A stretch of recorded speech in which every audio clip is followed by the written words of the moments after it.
The Lives of the Saints by Father Alban Butler, October 24th, St. Marcius of Monte Cassino. The Roman Martyrology today mentions Mark, a famous Anchorite of Campania, and alludes to the chronicle written about him by Gregory the Great, who calls him Martin.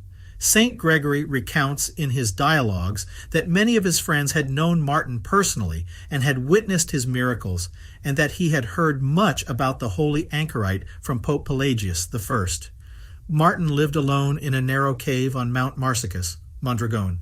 By a miracle of God, he did not need to drink, and for 3 years he had to endure the daily presence of the devil in the form of a snake, his favorite disguise. When Martin came to settle in the cave, the first thing he did was to nail a chain to the rock and tie it to his ankle so that he would not stray from there, even if he wanted to. When St. Benedict heard about this, it seems that Martin had been a monk at Monte Cassino. He sent him the following message, which really has the style of the saint.